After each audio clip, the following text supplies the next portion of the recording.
Good morning student. आपले current इलेक्ट्रिसिटीचे आपले numerical चालले आहेत. क्रिचॉफ्स लॉचे न्यूमरिकल आपण मागच्या लेक्चरमध्ये सॉल्व केलेत. आपण मागच्या लेक्चरमध्ये 3 न्यूमरिकल सॉल्व केलेत जे खूप इम्पॉर्टंट न्यूमरिकल आहेत. ओके, तर क्रिचॉफ्स लॉ अप्लाय करताना आता तुमच्या लक्षात आलं असेल आपण त्या पर्टिक्युलर लूपला क्रिचॉफ्स लॉ अप्लाय करतो. ते लूप कन्सिडर करताना मधल्या ब्रँच सगळ्या डिस्कनेक्ट करायच्या, क्रिचॉफ्स लॉ यूज करायचा, इक्वेशन येतात, ते इक्वेशन सायमल्टेनियसली सॉल्व केले की मग तुम्हाला करंट फाइंड करता येतो. मग आता आपण पुढचं न्यूमरिकल करूयात. Two registers 2 ohm and 3 ohm are connected across two gap of the meter bridge as shown in figure. Calculate the current through cell when the bridge is in balancing condition. The specific resistance of material of wire, meter bridge wire. Also find specific resistance of material of meter bridge wire. Given that resistance of bridge wire is 1.49 ohm and diameter of wire is 0.12 centimetre. Okay, मी पहिल्यांदा given note करतो. आपल्याला वायरची length माहीत आहे, metre bridge आहे, so वायरची length किती असणार? 1 मीटर असणार, बरोबर आहे. वायरचा रेजिस्टन्स आपल्याला दिलाय, R wire is 1.49 metre. Radius of wire, diameter of wire दिलाय, diameter of wire is 0.12 centimetre. मग याच्यावरनं मी रेडियस काढतो. रेडियस आली 0.12 divided by 2, so it is 0.06 centimetre. So radius आली 6 × 10⁻⁻4 मीटर. ओके, रेडियस आली 6 × 10⁻⁻4 मीटर. आता मीटर ब्रिजचा डायग्राम बघा, त्यांनी दिलेला डायग्राम ब्रिज बॅलन्सिंग कंडिशनला आहे. सो ब्रिज बॅलन्सिंग कंडिशनला असेल तर हे दोन रजिस्टन्स एकमेकाला सिरीजमध्ये आले. त्यांनी दिलेला डायग्राम बुकमध्ये आहे. ओके, ब्रिज बॅलन्सिंग कंडिशनला आहे. सो ज्या पॉईंटला, ज्या दोन पॉईंटमध्ये गॅल्व्हॅनोमीटर कनेक्ट केलं आहे ती इक्वी पोटेन्शियलवाले पॉईंट होतील. मी काय म्हणतोय नीट ऐका. ब्रिज जर बॅलन्सिंग कंडिशनला असेल तर ज्या पॉईंटमध्ये जो पॉईंट आणि जॉकी ह्यांच्यामध्ये जो गॅल्व्हॅनोमीटर आहे त्याचा करंट 0 असणार आहे. म्हणजे ज्या पॉईंटमध्ये, ज्या दोन पॉईंटमध्ये गॅल्व्हॅनोमीटर कनेक्ट झाला आहे तो पॉईंट इक्वी पोटेन्शियल पॉईंट झाले. मग हा 2 ओम रजिस्टर आणि हा 3 ओम रजिस्टर हे सिरीजमध्ये आले. हे झालं आर वायर आणि ही बॅटरी. हिचा EMF 2 व्होल्ट दिलाय. डायग्राम लक्षात आला. ब्रिज जर बॅलन्सिंग कंडिशनला असेल तर मिडल गॅल्व्हॅनोमीटर जिथं कनेक्ट झालाय ते दोन पॉईंट इक्वी पोटेन्शियल पॉईंट झाले. म्हणजे ह्या ब्रँचमध्ये करंटच येणार नाही आहे. म्हणजे आता करंट असा फ्लो होणार आहे, असा फ्लो होणार आहे. या पॉईंटला करंट आला आय. हा करंट इथे दोन ब्रँचमध्ये डिवाईड झाला. एक करंट ह्या वरच्या ब्रँचमधून गेला, एक करंट ह्या ब्रँचमधून गेला. आता 2 ओम आणि 3 ओम मधला करंट सेम आहे. याचा अर्थ हे दोघं कसे आहेत? सिरीजमध्ये आहेत. मग मी आर सिरीज कॅल्क्युलेट करतो. आर सिरीज आलं 2 + 3 = 5 ओम. आता हा आर सिरीज हा आर वायरला पॅरलल असणार. आर सिरीज हे 2 आणि 3 ओम हे दोघं सिरीजमध्ये आहेत, ते आर वायरला पॅरललमध्ये आहेत. मग पॅरललचा रेजिस्टन्स काढूयात. RP = R wire × R series divided by R wire plus R series. So हे आलं 5 × 1.49 डिवायडेड बाय 1.49 प्लस 5. सो आर पॅरलल आला. हे कॅल्क्युलेशन तुम्ही लॉगबुक यूज करून करू शकताय. 1.15 ओहम हा सर्किटचा रेजिस्टन्स आला. मग पहिला क्वेश्चन आहे की त्यांनी करंट विचारलं आहे, बरोबर आहे. मग करंटचा फॉर्म्युला आला, current is nothing but EMF divided by resistance. So current is = EMF 2 आहे डिवायडेड बाय हे 1.15. सो करंट आला 1.15 1.74 एम्पियर. Okay, 1.74 ampere. आता आपल्याला स्पेसिफिक रेजिस्टन्स फाइंड करायचं आहे. स्पेसिफिक रेजिस्टन्स म्हणजे रजिस्टिव्हिटी. रजिस्टिव्हिटीचा फॉर्म्युला असतो RA अपॉन L. हा R म्हणजे resistance of wire. So resistance of wire into हे आलं पाय R square divided bye L. So resistance of wire 1.49 into pi 3.14. Radius of wire 6 into 10⁻⁻4 आणि हा त्याचा square divided by metre bridge wire आहे. So length किती आली? 1 metre आली. सो हे आलं 1.49 इंटू 3.14 इंटू 36 इंटू 10⁻⁻8. हे सॉल्व केलं तर आन्सर येईल rho is equal to 1.68 into 10⁻⁻6 ohm metre. Resistivity काढायची. तुमच्या लक्षात आलं न्यूमरिकल. आपल्याला करंट फाइंड करायचा होता. करंट फाइंड करण्यासाठी आपल्याला पूर्ण सर्किटचा रेजिस्टन्स लागणार आहे. म्हणून पहिल्यांदा आपण सर्किटचा रेजिस्टन्स काढला. सर्किटचा रेजिस्टन्स काढताना आपण काय कन्सिडर केलं बघा. ज्या वेळेला बॅलन्स पॉईंट तुम्ही ऑब्टेन केलेला असेल, ज्या वेळेला ब्रिज बॅलन्सिंग कंडिशनला असेल, त्यावेळेला हा पॉईंट आणि हा पॉईंट हे दोन इक्वी पोटेन्शियलवाले पॉईंट असतील. त्यामुळे ह्या ब्रँचमध्ये करंट येणार नाही. मग या ब्रँचमध्ये जर करंट नसेल तर 2 ओम आणि 3 ओम ह्या दोघांमधला करंट सेम झाला. मग सिरीज कनेक्शन असेल तरच इंडिव्हिज्युअल रजिस्टरमधला करंट सेम असतो. याचा अर्थ 2 ओम आणि 3 ओममधला करंट सेम आहे, म्हणजे हे दोघं कसे आहेत? सिरीजमध्ये आहेत. आता वरची ब्रँच आणि खालची ब्रँच म्हणजे वायर ह्यांच्यातला करंट वेगळा आहे. मग हे 2 ओम आणि 3 ओम एकमेकाला सिरीजमध्ये आणि ते वायरच्या रेजिस्टन्सला पॅरललमध्ये. मग त्याच्यावरनं पहिल्यांदा आपण काय केलं? पॅरललचा रेजिस्टन्स इक्वॅलंट रेजिस्टन्स फाइंड केला. त्याच्यावरनं करंट काढला. करंटसाठी फॉर्म्युला कोणता यूज केला? Current is equal to voltage म्हणजे ओहम्स लॉ वापरला आहे, EMF डिवायडेड बाय रेजिस्टन्स. मग त्याच्यावरनं करंट आला. वायरचा स्पेसिफिक रेजिस्टन्स फाइंड करायचा आहे. त्यासाठी आपल्याला वायरचा रेजिस्टन्स घ्यावा लागेल. वायरचा रेजिस्टन्स गिवन आहे. त्याच्यावरनं मग आपण पुढचं न्यूमरिकल सॉल्व केलं. ओके, क्लिअर झालं. मग मी पुढचं न्यूमरिकल रीड करतो.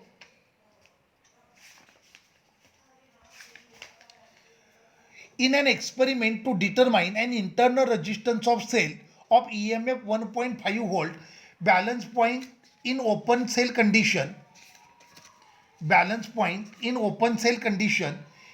is 76.3 centimeter.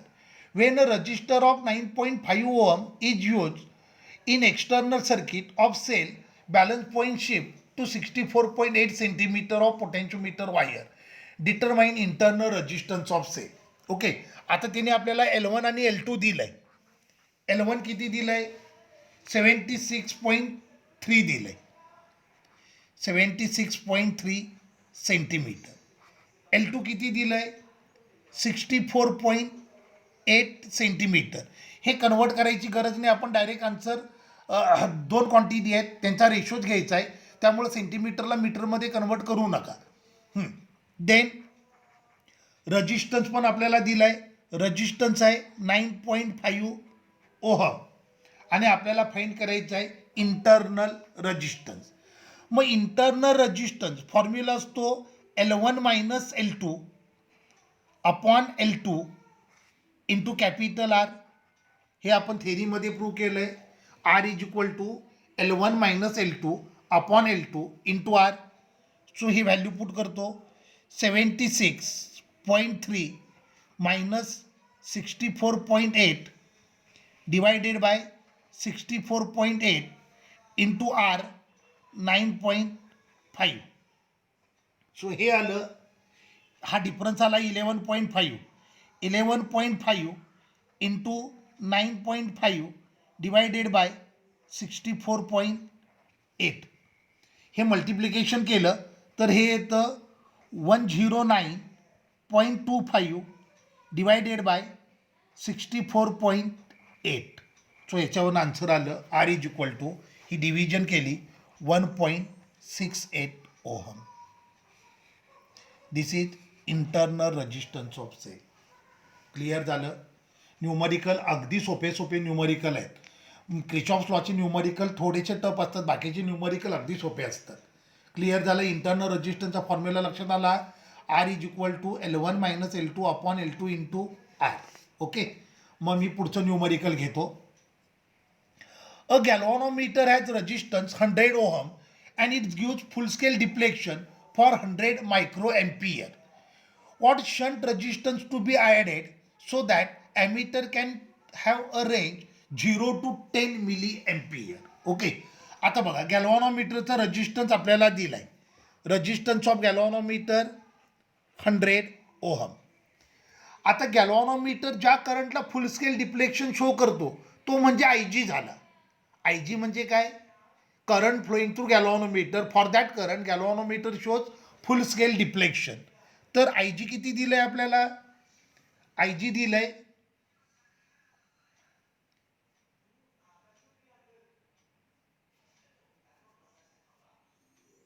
I G 100 micro ampere दिलंय. 100 मायक्रो एम्पियर म्हणजे हे आलं 0.1 मिली एम्पियर. 0.1 milli ampere.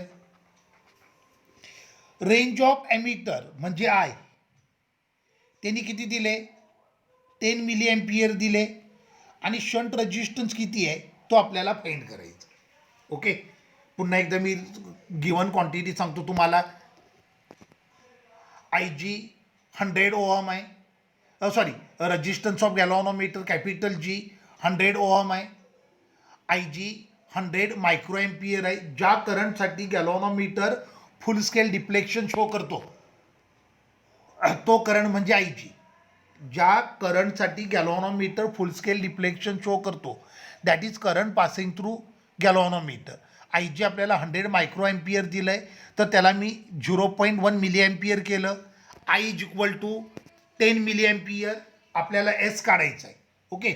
मग एससाठी फॉर्म्युला असतो S is equal to G upon N-1. N म्हणजे रेंज. बरोबर आहे. आता बघा इनिशियली गॅल्व्हॅनोमीटरचं रिडिंग गॅल्व्हॅनोमीटरमधला करंट किती आहे? 0.1 मिली एम्पियर आहे. तो किती करायचा आहे आपल्याला? 10 मिली एम्पियर करायचा आहे. म्हणजे 100 टाइम्स रेंज वाढवायची आहे. बरोबर आहे ना. गॅल्व्हॅनोमीटरचं रिडिंग किती आहे? 0.1 मिली एम्पियर आहे. आपल्याला ते किती करायचं आहे? 10 मिली एम्पियर करायचं आहे. म्हणजे रेंज आपल्याला किती टाइम्स सोडवायची आहे? 100 टाइम्स सोडवायची आहे. सो एनची व्हॅल्यू किती आली? 100 आली. कळलं काय हे? इनिशियली गॅल्व्हॅनोमीटरमधला करंट किती आहे? 0.1 मिली एम्पियर आहे. ओके. आणि आपल्याला त्याची रेंज किती करायची आहे? 10 मिली एम्पियर करायची आहे. याचा अर्थ गॅल्व्हॅनोमीटरचं रिडिंग आपल्याला 100 टाइम्स वाढवायची आहे.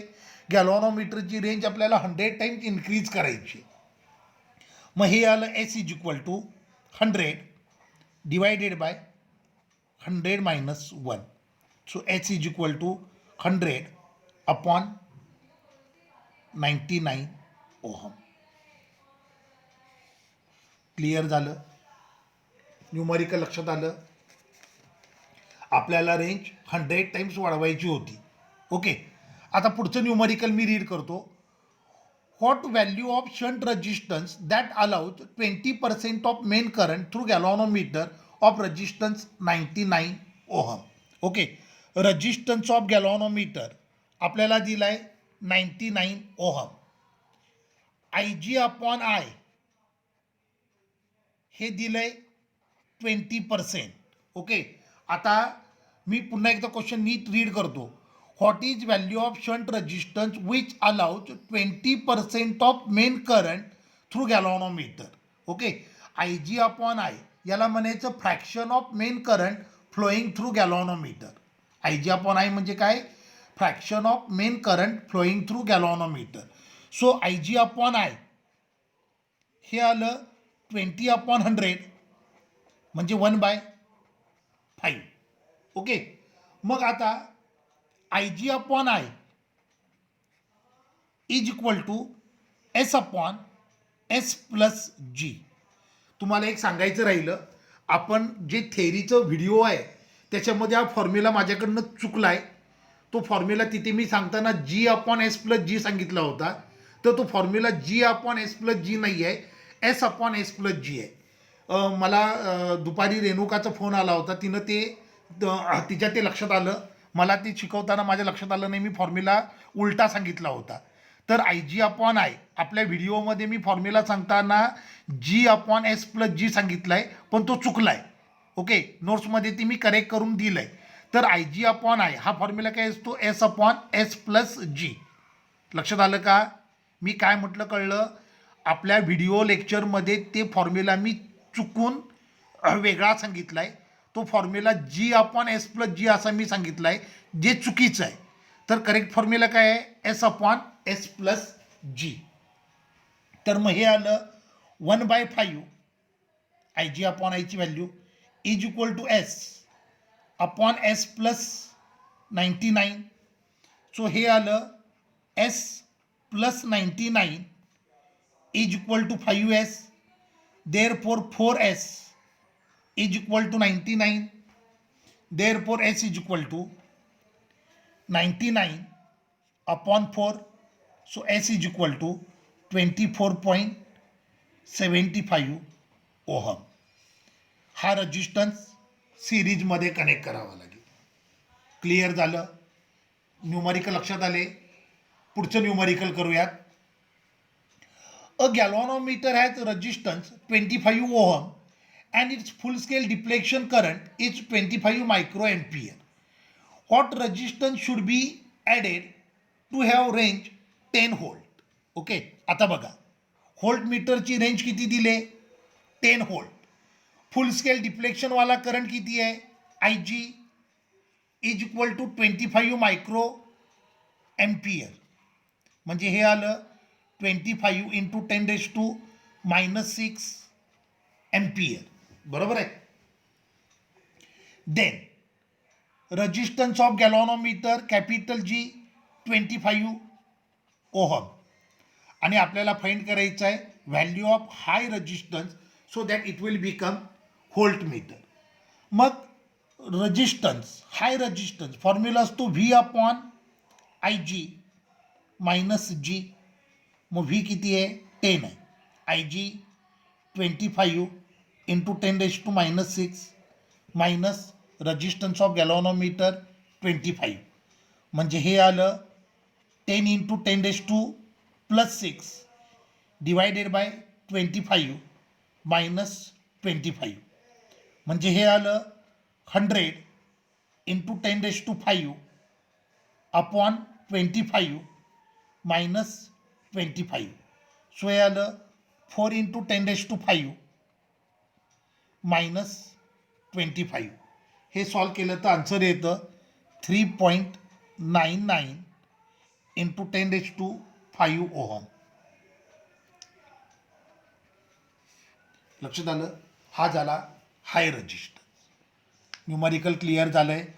आपल्याला हाय रेजिस्टन्स फाइंड करायचं होतं. हा रेजिस्टन्स कसा कनेक्ट होईल, in series with galvanometer so that it will convert into voltmeter. Okay, मग लास्ट न्यूमरिकल आता. A galvanometer has resistance 40 ohm, current 4 milliampere is needed for full scale deflection.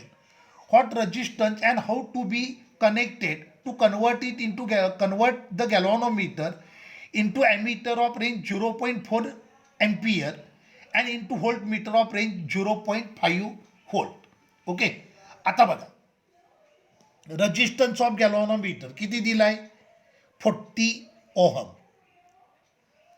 Full scale deflection वाला current आहे I जी. हा फुल scale deflection वाला current 4 milliampere. म्हणजे हे आलं 4 into 10⁻³ ampere. आपल्याला याला कन्वर्ट करायची इंटू ॲमीटर. तर ॲमीटरची रेंज किती आहे, I is equal to 0.4 ampere. ह्याला आपल्याला व्होल्ट मीटरमध्ये कन्वर्ट करायचं आहे आणि व्होल्ट मीटरची रेंज किती आहे, 0.5 एम्पियर. मग पहिल्यांदा आपण काय करूयात, एस फाइंड करूयात.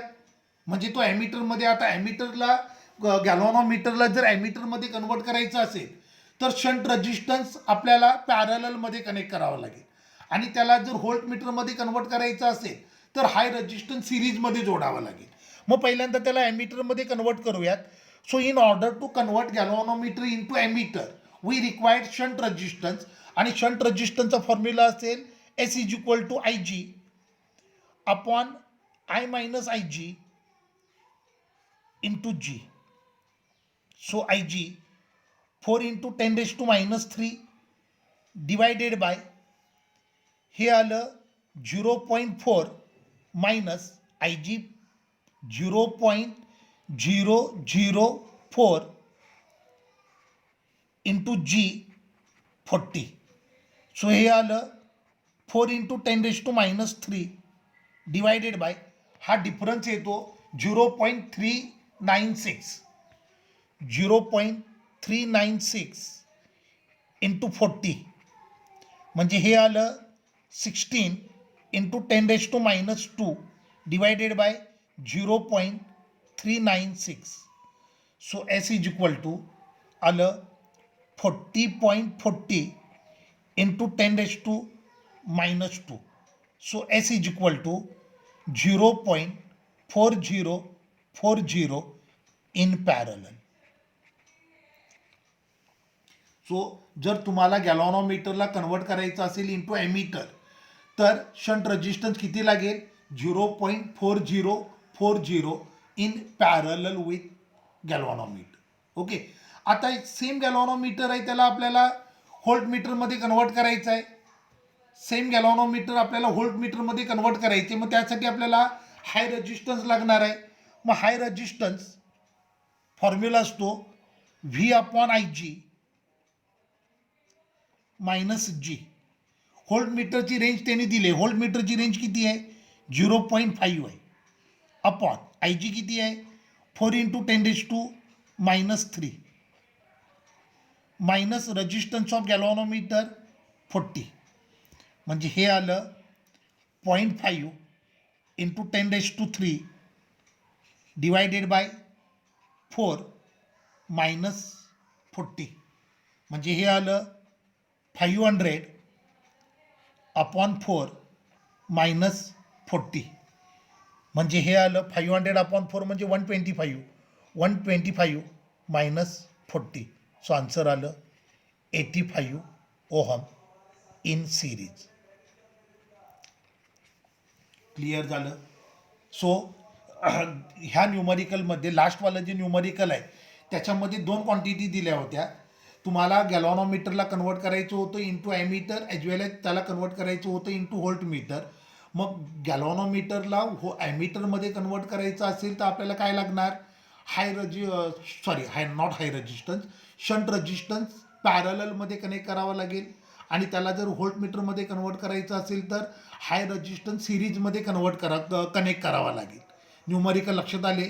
याशिवाय अजून माझ्याकडे लास्ट इयरचं बुक आहे, त्याच्यामधली एक्झरसाईज आहे, ते न्यूमरिकल त्याचे फोटो मी तुम्हाला सेंड करतो, तुम्ही घरामध्ये ट्राय करा. हा टॉपिक आहे, ह्या टॉपिकचे जेईचे न्यूमरिकल, जेई नीटचे न्यूमरिकल देखील असेच असतात.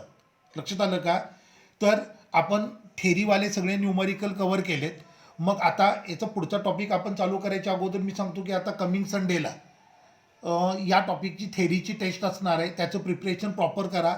मी तुम्हाला न्यूमरिकलच्या देखील नोट्स सेंड करतो, ते न्यूमरिकल व्यवस्थित न बघता सॉल्व करा, म्हणजे तुम्हाला प्रॉब्लेम येणार नाही. फिजिक्ससाठी अनसॉल्व न्यूमरिकल जरी तुम्ही आता सध्या करत नसाल तरी काही प्रॉब्लेम नाही आहे, पण सॉल्व न्यूमरिकल मात्र सगळे व्यवस्थित बघून घ्या. बोर्डचा पेपर असेल किंवा कॉलेजची युनिट टेस्ट टर्मिनलचे पेपर असतील, 90% न्यूमरिकल असतील, हे सॉल्व न्यूमरिकलच असणार आहेत. मी सॉल्व न्यूमरिकल आता इलेक्ट्रोस्टॅटिकपासून घ्यायला सुरुवात केले. अगोदरच्या टॉपिकचे पण आपले न्यूमरिकल राहिले ते देखील मी आपल्या रेग्युलर क्लासमध्ये मी कंप्लीट करून घेणार आहे तुमच्याकडून. तर तुम्हाला न्यूमरिकल सॉल्व करताना तसा प्रॉब्लेम येणार नाही. फक्त हे न्यूमरिकल तुम्ही एकदा व्यवस्थित स्टडी करा, एकदा तुम्ही स्वतः सॉल्व करून बघा, लॉगबुक यूज करा. इथे मी आन्सर डायरेक्ट कॅल्क्युलेटरवर काढून दाखवले.